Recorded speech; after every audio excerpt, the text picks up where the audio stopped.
Continuando então o segundo ano, agora na página 126, nós vamos estudar a terceira comunidade tradicional. A primeira foi a indígena, a segunda, a comunidade quilombola dos quilombos e agora as escolas ribeirinhas. Vamos lá?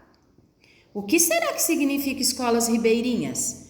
Em muitos lugares do Brasil, os rios são usados como estradas naturais.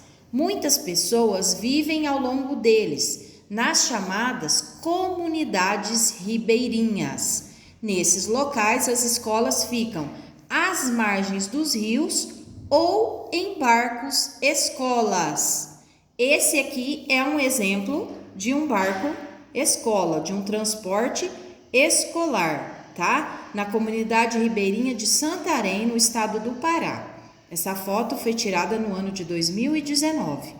Então, as comunidades ribeirinhas são grupos de famílias que moram próximas às margens do rio, às margens dos rios, tá? Então, como que essas crianças vão frequentar a escola? Elas precisam frequentar a escola, que elas têm direito à educação, né? Também, assim como vocês, assim como os índios, como os descendentes dos quilombolas, né, dos africanos. Então, essas comunidades, as crianças dessas comunidades também precisam estudar. Então, existem escolas que ficam às margens, à beira dos rios, ou barcos escolas, onde eles estudam lá dentro, tá? Então, nas escolas ribeirinhas, as aulas seguem o ritmo da natureza. Quando o rio está muito cheio ou muito baixo, é difícil chegar à escola. Nesse período, os alunos ficam de férias. Os alunos dessas escolas estudam as mesmas matérias que os de outras escolas. Então, eles estudam as mesmas matérias que vocês estudam, mas eles também estudam os costumes de seus povos, como acontece nas escolas indígenas e quilombolas. Então, segundo ano, a prof quer chamar a atenção de vocês para o seguinte: essas comunidades tradicionais, que são as comunidades indígenas, os quilombolas e também as comunidades ribeirinhas, elas fazem parte das comunidades tradicionais, certo? E o que elas têm em comum, de semelhante? Elas estudam disciplinas assim como vocês, tá? Português, matemática, mas o que eles têm em comum? O que essas três comunidades têm de semelhante? Eles estudam a história dos seus antepassados, dos seus ancestrais. Eles cultivam os seus costumes, tá? Isso é muito interessante. Eles aprendem com os mais velhos, né? E eles preservam os costumes dos seus antepassados, tá? Aqui embaixo tem a sugestão de um livro, Histórias da Cazumbinha.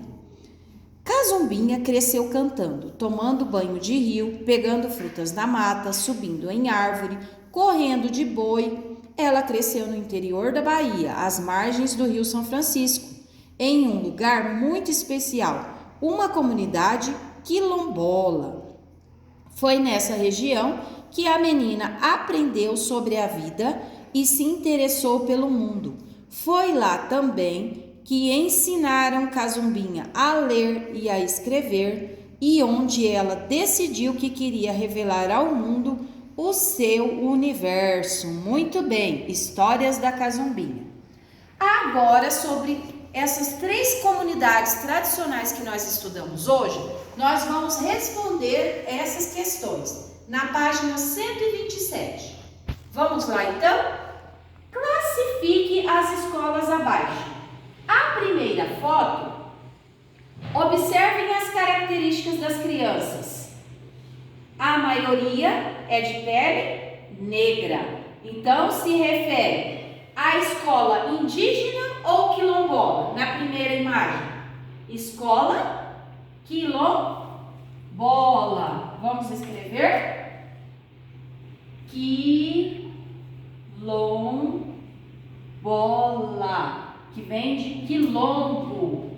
Quilombo era o lugar onde os africanos que não aceitaram ser escravizados criaram a comunidade chamada quilombo, que era o lugar onde eles se refugiavam no meio das matas, né?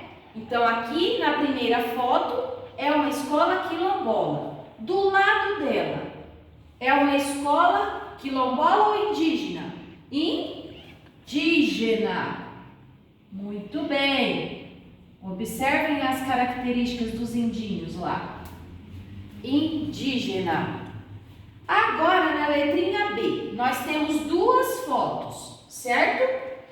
Está pedindo para a gente colocar ribeirinha ou urbana. Na primeira foto, são crianças chegando numa escola normal, assim como vocês fazem.